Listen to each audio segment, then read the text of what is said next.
Hey everyone, welcome to the That's Allowed podcast. I'm your hostess, Dr. Audrienne McKeon, and today we have Linn Random. Please introduce yourself, Linn. Hi, and good afternoon, everyone. I'm Linn Random, and I'd like to tell you a little bit about my story first. When I was in college, I had three books that was almost accepted by Houghton, Mifflin Doubleday in Westminster. This was many, many years ago. And when they sent me the rejection letters, I thought they were just being very kind. What I didn't realize was that was a big red flag for me to travel on in that career.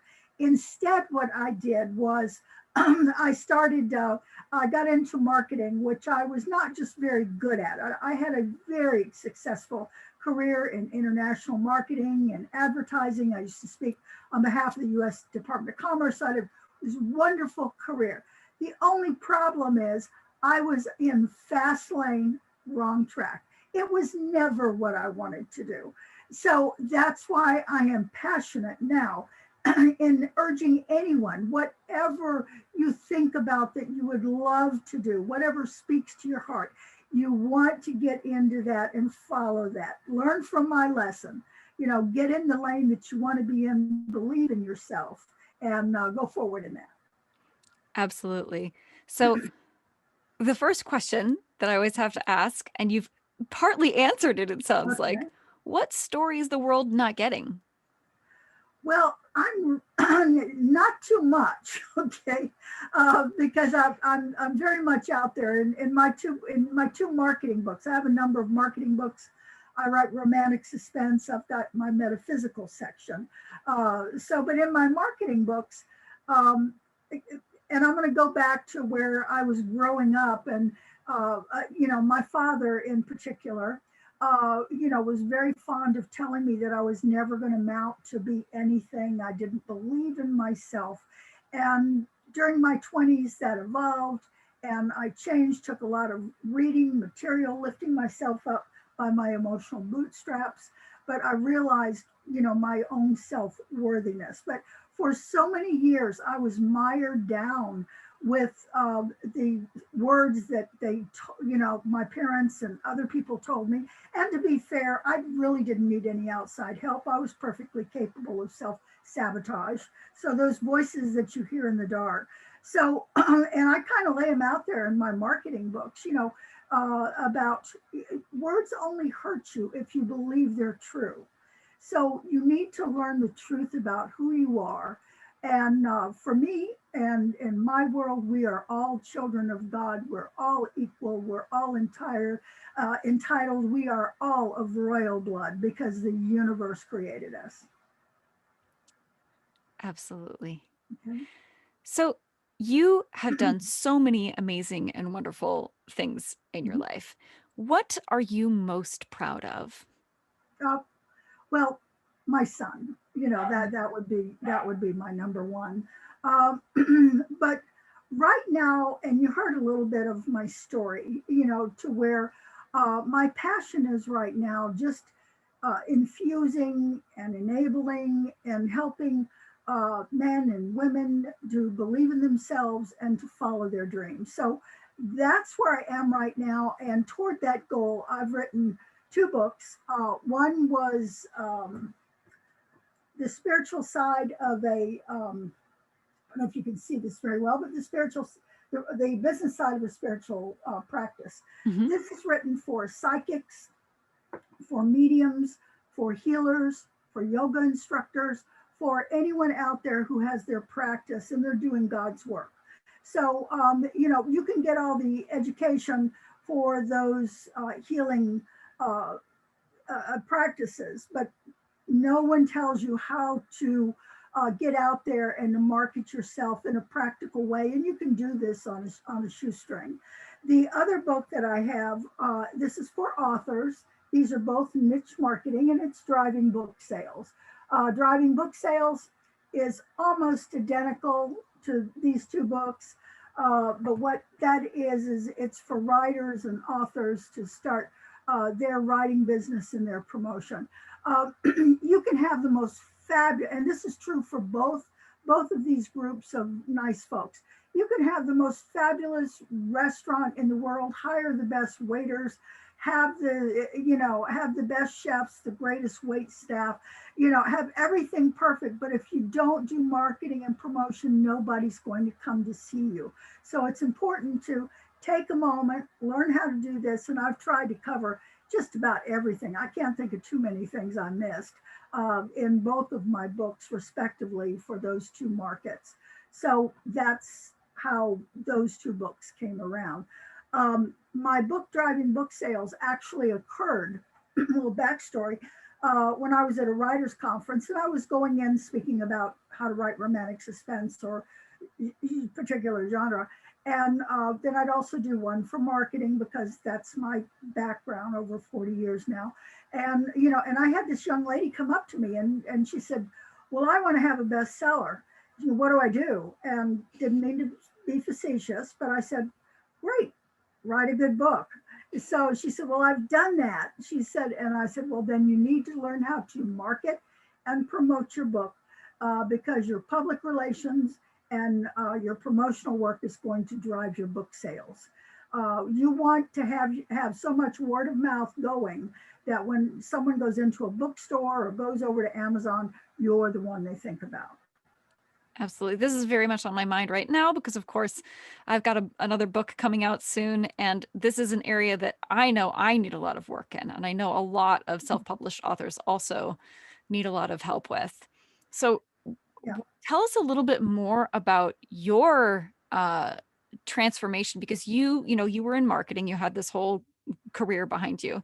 You fortunately had all these amazing marketing tools in your tool belt.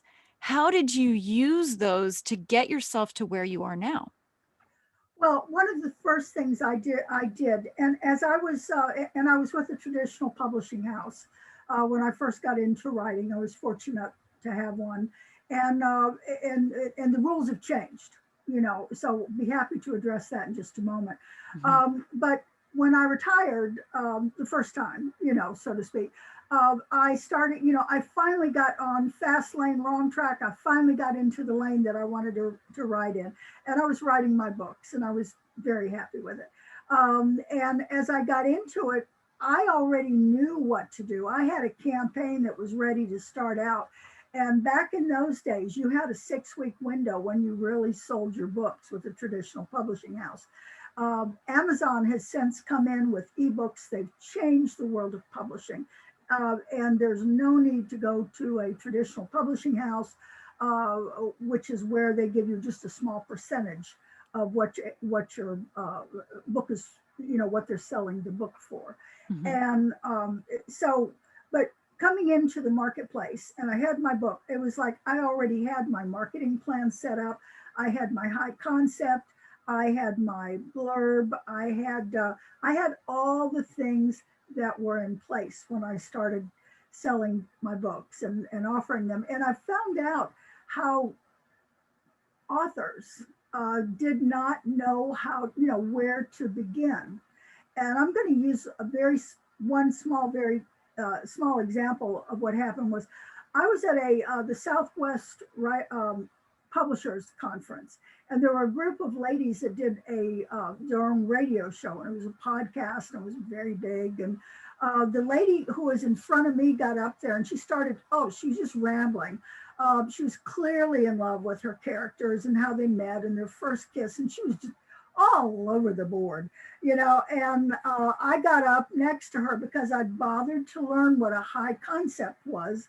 I was able to explain, my books. Now I've got these in print and ebooks as well, but they said, what's your book about? This is the high concept I'm about to give you. The high concept is a reality show that needs a real CSI. Boom, you got it. This was back in 2002, so it was kind of before, as the reality shows were just coming into play. The other book that was Pirates in Paradise. And, if you ask me, what is Pirates in Paradise about? And I'll say it's Miami Vice on a romantic midnight run. Boom, you got it. You can use that to springboard into other marketing venues and put it on, and it should be on your bookmarkers and on your website, because people want to know in a very short sentence what it's about. The concept originally came from booksellers who would go, book representatives who would go in to see booksellers, and they would literally go in with a stack of books and show the booksellers, and they'd say, this book is about this, and the bookseller would say yes, no, yes, no, and that's how the high concept came into play. And then the movie industry took over. So if you were to go like, what is Jurassic Park about? They would say, dinosaurs are regenerated into the modern world and are, escape. So you know what those are. So you want to have a high concept for your book. And then that falls into your elevator speech, which is about 30 seconds that you should say in the length of the time of an elevator. With my 30-second for Pirates in Paradise is, and all of this is in my book, Driving Book Sales, and I tell you how to generate it. But on the run from drug traffickers and U.S. Marshals and the FBI, Haley Rollins assumes her twin sister's identity, and her only hope is a modern-day pirate. But can she trust him with her secret or her heart? So that was a romance novel. So pardon me for being a little cheesy there. So, but you get what the book is about, and then people are able to ask questions, per their interest. The next thing is that any writer needs to do is to understand what branding is. And branding is just a quick example, actually started about the turn of the century, of the last century, to where people would understand, the product and what the product does. And my favorite example is Kleenex. Kleenex is the name of a company, but actually when you are needing a tissue, you say, do you have any Kleenex? That's branding, because they're actually asking for a name of a company. Yeah, another quick example of how to distinguish yourself is people get a little concerned about, well, how do I distinguish myself from the romance author down the street? And you want to emotionally connect with your readers, so much so that they think of you.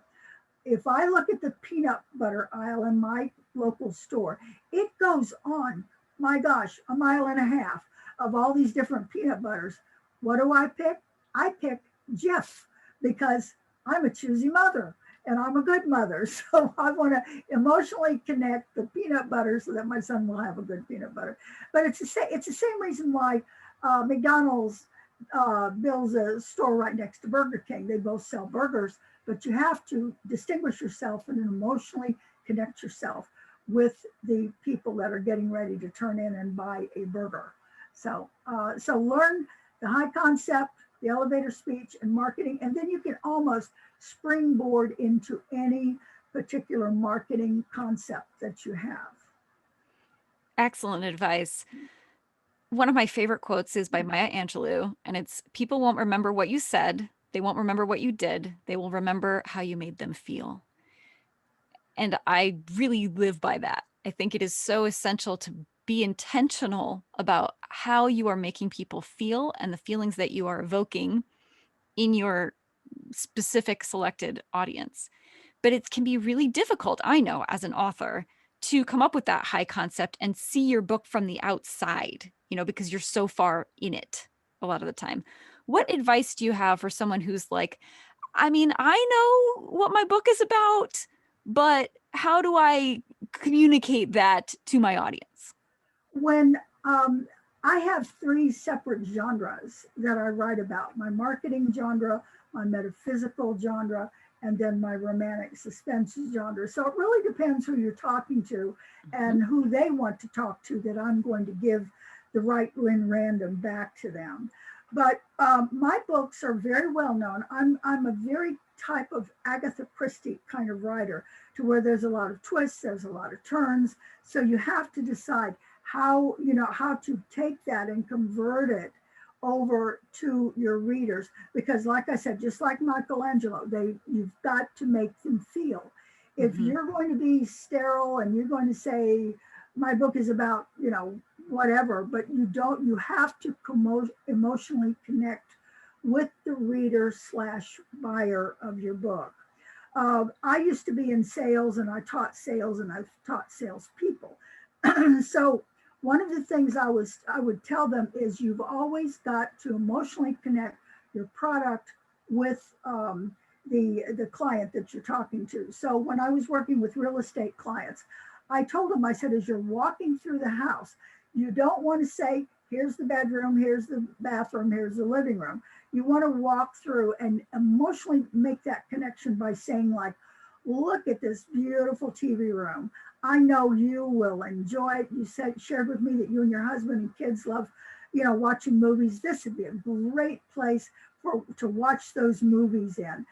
So you want to continuously, when I'm doing sales work, or when I'm even working with books, I start talking about yours. I'll give you a trick. When I'm at a writers conference, and I went to one where I was with 20 other romance novelists, and I don't want to mention the group, but they were just staring at me because they were sitting there with 0 books to sell. And I've outlined all sorts of, things in my book to make, I had the balloons, I had my reviews up, the reviews I got on Amazon and the reviews I got on my publisher's site, I had in a little photo book. So if people said, is this a good book? And I would say, yes. And you can look at this. And about 3 into, this is such a great book, they were ready to buy. Now, something else I would do psychologically, Doctor, you will appreciate this. I'd take the book and I'd put it in their hands. They now psychologically have possession of the book. And I would say, how would you like me to autograph that book for you? And they tell me, and I outsold everybody else I sold over 55 books that day, and I think they didn't sell 20 between all of them. So you have to learn a little bit of sales technique. I don't want people to get intimidated by some of these things. These aren't out there. It's just a matter of learning, how to ask for, the book sale. In the case where people are talking to potential customers, or they're talking to, they want free advice or free books or free something, then you want to say things like, that's a great question. I don't have time for it right now. And my psychic friends get a lot of that. What's going on with Bob? And I'm going like, well, here's what they were like, how do I handle that? And I'll say, well, just tell them, say, I'd like to really be comprehensive with you, and let's talk about that. Okay, and I don't have time now to give it to you. So give me your email address and I'll send you a link, and we'll go ahead and set up a time that way. That way I can give you the time that you deserve to have. Now, on the backside, I'm sending them a link to schedule, but I'm also sending them a link to my PayPal account to pay. Right. So, and I'm not saying everybody is willing to give free advice and help other people, but at the same time, this is your business. So you don't want to, give away the cow, so to speak. So yeah, you have to have boundaries. Yeah, exactly. So to do that. So, but yeah, it just know who you are. The other thing that I would tell people to do is know who your demographics are. Yep. Your demographics are the market, the people that are going to most advertise and buy your book. I'm going to go back to my advertising days. We had an account back in the middle to late 70s. And our clients said, but this is such a great idea. We think people love it. And we'd say, what is it? And they'd say, well, it's First Run Movies, Vegas Nightclub Sports Spectacular. And I said, where are you advertising? They were all over the place. They were with an advertising agency. Advertising agencies make money by getting 15% of every ad that they place everywhere. So we started target marketing with this account. And the account was HBO when it first came into Pinellas County, Florida.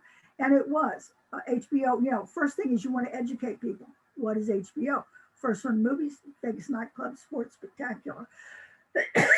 We advertised in places only TV, all the little throwaway TV guide pubs, that were out at the time, and a couple billboards in, some areas. And we increased their business 600%.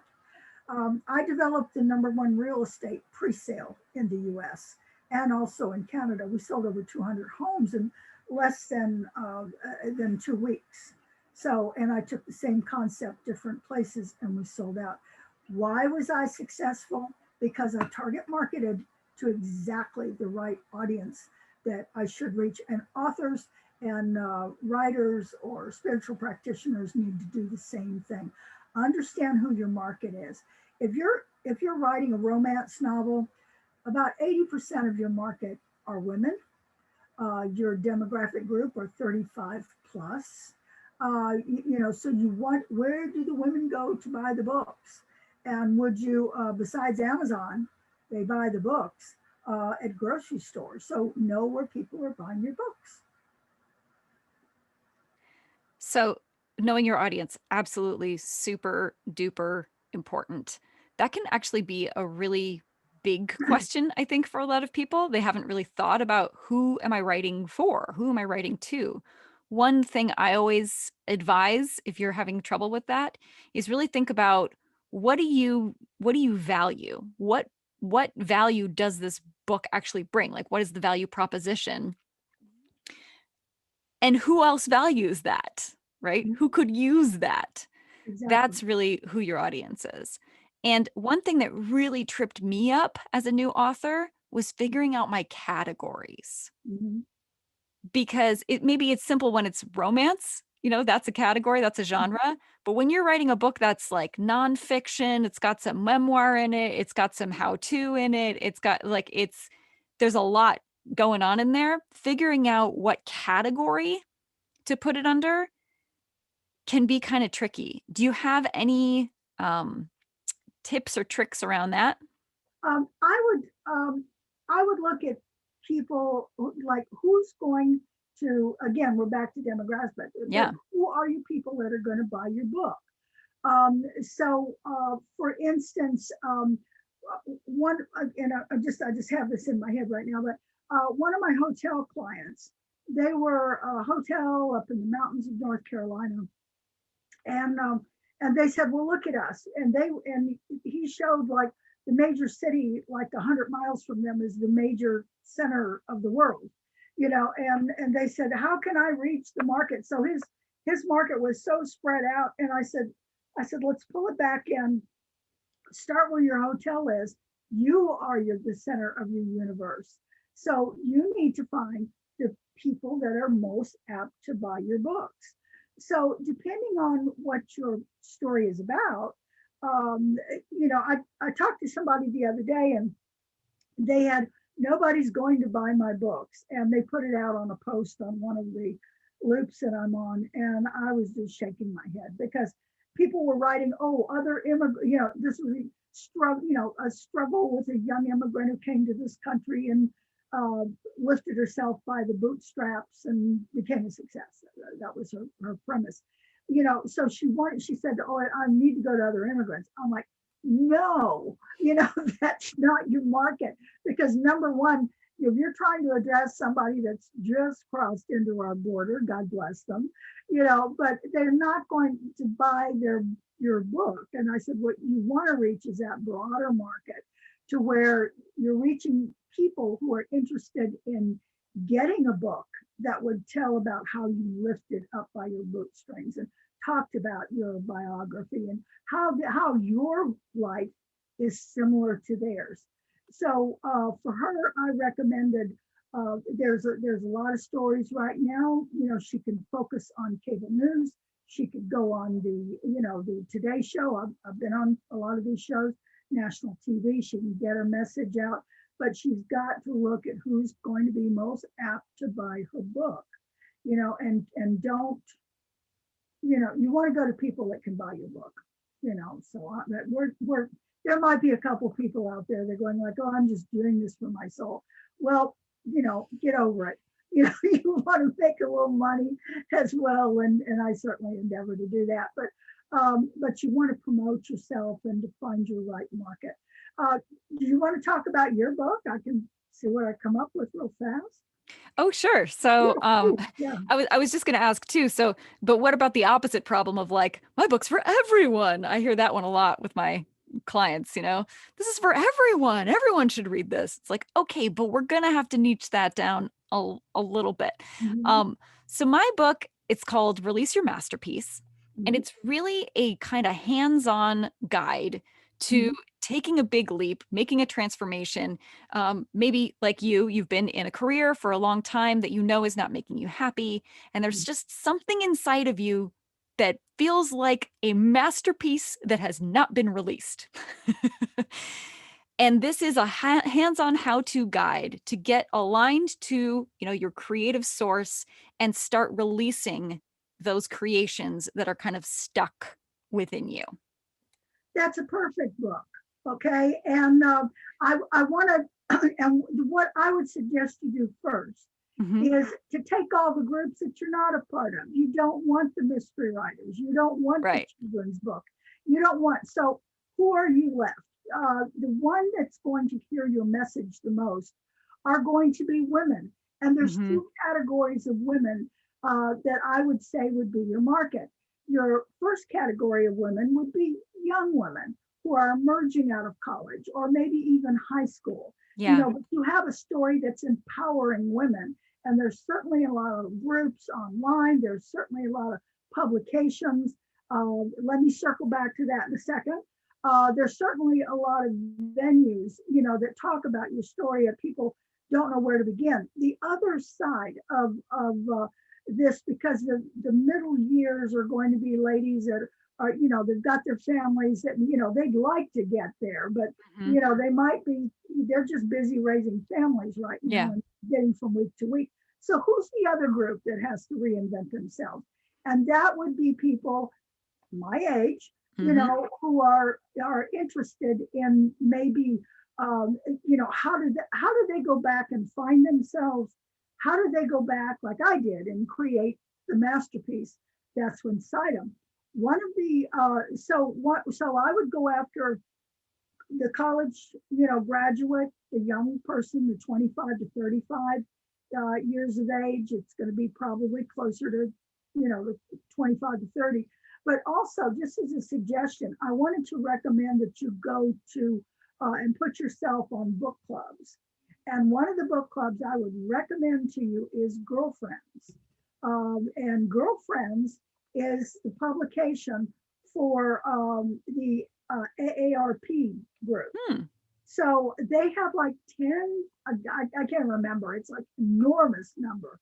A friend of mine, a beautiful Tammy Morrison, she has beautiful stories about the Black experience. Hmm. So while I was doing some research on my book, Driving Book Sales, and looking up, um, uh, uh, book clubs, I said, Tammy, I said, Tammy, do you know that there's 750 book clubs dedicated to the Black experience?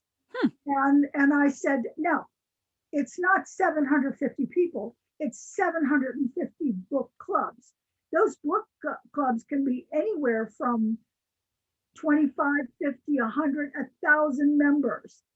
What does that work out to in book sales for her fabulous books? So look at the book clubs is one avenue to do. Another way to get attention, and I'm doing it for myself right now. In my book, Driving Book Sales, I have a chapter. Uh, I want to get publicity, and one of the ways that I'm doing it is through Amazon Shorts. Hmm. Amazon Shorts, you can publish by yourself. You don't need a publisher for them, self-publish. I do.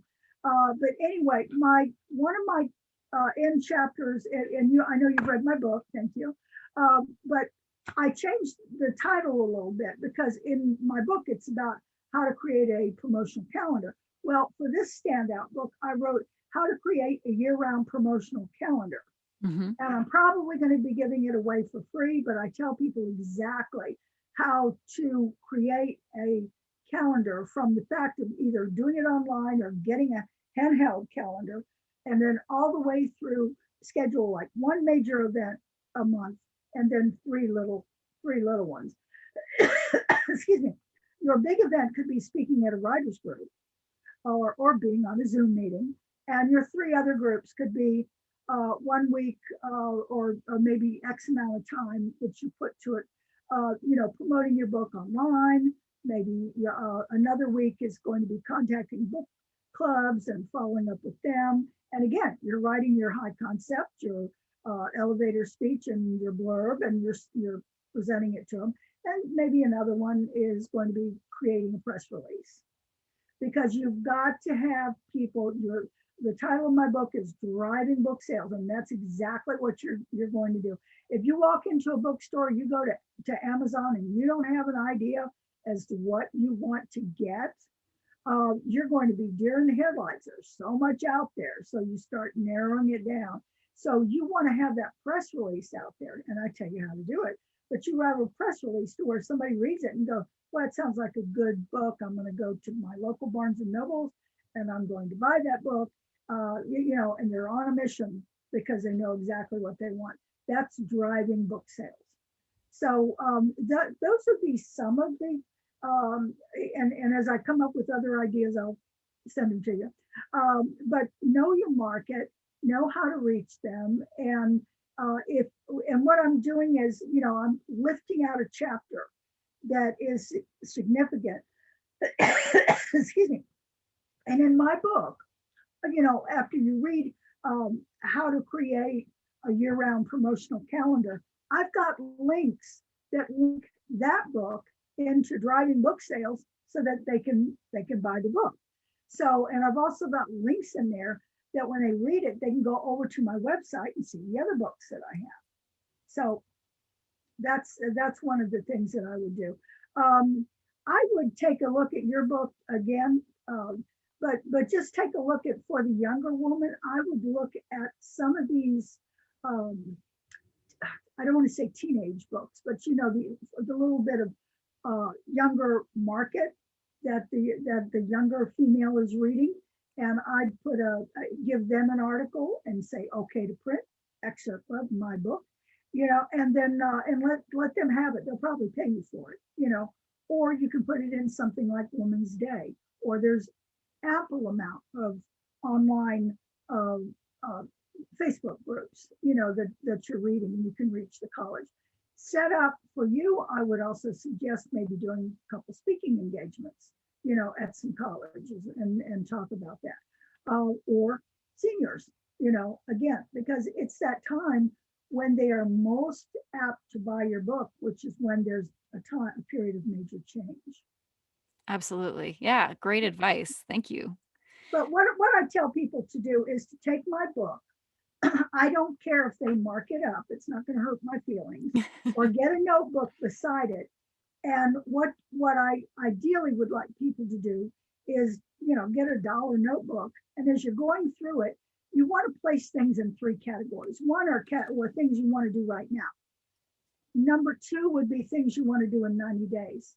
Number 3 would be, boy, that's a great idea, but I'm just not ready to do that right now. So you have that, and then you get a calendar and you start blocking in your time, on when and how to do it. But plan the work the plan. I love it. Okay, great. So at this time, I usually do a little exercise. So I want to kind of wrap this up. What would you say is the biggest takeaway that you want to make sure people really walk away with from this conversation? Believe in yourself. Don't listen to words that other people tell you. If you don't have any support in your life, then learn how to draw it from within yourself. Look to Facebook groups, look to groups and people that are going to support you. So believe in yourself. Don't believe the words that others are saying, because they aren't true. Is there anything else you wish I had asked you today? Thank you all for attending. I'm a little bit different horse because I'm in so many different genres, and I've got a great book out on reincarnation that talks about near-death. I'll show you near-death experiences. And it also tells you what happens when you die, and it also goes into that. My next book that's coming out this month is Manifestation Through Visualization. So, and I work with crystals, and such on that. I've got one coming out on cord cutting. And the one I'm getting ready to start on now, well, I'll save that for another time. All right. I'll tell you. All right. I'm doing one about communicating with UFOs, big subject. Ooh. So I'm doing that, and it's called let's see, Starbase Earth. Nice. CE5. Well, I look forward to all of those. Yeah, yes, Those I sound have. great. If you want, and the rest of my books, the Pirates in Paradise, Lights, Camera, Murder, I don't write books that are going to affect you and make you, do something extraordinary like find your masterpiece. I'll leave that to superb writers like yourself. I'm the book you take down to the beach. Fantastic. and enjoy it for a couple hours and then go, wow, that was a great book. So, but yeah, find your genre, who you are, know who your audience is. And, my book, ebook of this is $2.99. The print book is, I don't know, $14, $15 or something. I don't know what publisher said, but and if you do leave a review, please leave reviews. Always, please leave reviews. Oh, exactly. Reviews, is a way, I think, number one, to say thank you to an author if you've enjoyed the book. Number two, it changes the algorithm with the book. So more people leave reviews. It kind of bumps you up in the ranking. More people see you, more people buy you. So, it's really a strong way to do it. I tell all of these things from Amazon Shorts to how to create your branding, goes into detail on so many different things. I go step by step on how to do a press release. As an author, you already have all the tools inside of you. Believe in yourself, and like Nike says, do it. Just do it. Absolutely. Absolutely. So let's do this fun little exercise that I always like to end on. You are a visualizer, so this should be easy and fun for you. Right. Sure. So I'm going to have you close your eyes. Okay. And just breathe in some colored light and then tell me what color it is. Rainbow. Beautiful. Okay. Excellent. And now I have a magic wand over here. Okay. And when I wave it in front of you, everything that you deeply desire will come to pass just right here in this moment. So magic wand waved. What is the first thing you see in this new ideal existence? My bills paid in full. Beautiful. And it's because we're doing a lot of home improvements. So right now, so we just put that up. So that's kind of not pressing. I've got the plan the work the plan. I do the same thing with my bills. So I know exactly when everything will be paid for, but yeah, it's having those. The rest of the things, I'm of the age where I've really got everything I want. My dogs, my health is not the best, but it's okay. It's age appropriate. So, so I'm not looking for that new car, that new house. I've got all that stuff. My passion right now is I want your viewers and everyone who has a dream of writing a book to be successful. That's my passion right now. Ooh, yeah. Well, so now I'd like you to see someone who just read your book and they've put all your ideas into practice and they're getting a ton of book sales and they're so excited about it and they really want you to know how important this has been to them. And just soak that feeling in. Tell me what that feels like. This is something that I do. I'm an Akashic record reader. I'm a crystal intuitive. I work with angels. So in my next book, see, with me, you can almost go anywhere and say, that reminds me of my next book. Exactly. But you have to align yourself with that success. You have to align yourself with that which you want to have. So for that reader who is a success, that's what I want. Quick story, and I'll be brief. I was at a writers' conference, had a lady come into me just in tears in the bathroom. She was just a muddle. of tears. And she said, and I said, what happened? She said, I just met with a writer, with an agent, and he said because I was self-published, I would never get published. So she and I had a come to Jesus meeting, and I talked to her about it. And she wrote children's books about fairies. I said, you keep doing what you're doing. And her passion was she loved sharing her fairy book in at the libraries doing readings for children. Long story short, 2 or 3 months later, I got a call from her and she said, Lynn, she said, I was doing my story reading. In the back of the room was the vice president of marketing for Walt Disney World. And he loved this story so much. Long end of the story, they came in and bought her book, making it into a movie and a television show. So do what you love. Absolutely. Yeah. That's a perfect way to end. Thank you so much for being here, Lynn. Thank you. I'm also a fairyologist, by the way. I should mention that. So I love fairies. Me too, me too, me too. All right. We'll talk about that sometime. Okay, very good. Yes. Thank you so much, Namaste. Yes, thank you. Where can the folks at home find all of your wonderfulness? They can find me on www.linnrandom.com. I'll show you, this is if you're into writing, linnrandom.com. You can find me on my author's page, my author profile over on Amazon, and just, leave me a review if you do it, and enjoy the books, the romances and the mysteries and the paranormals and the comedies that I write. And if you're a writer or a spiritual practitioner, medium, psychic, holistic healer, get your copy of The Business Side and be a success. I want to be that little pebble that goes into the middle of a pond and it just radiates out, because I know we're doing God's work and I know that we're impacting and changing the world. And I think we all do this together. Help everybody that you can and love without conditions. Absolutely. I think there's enough for all of us. Thank Absolutely. you so much. Absolutely. Namaste.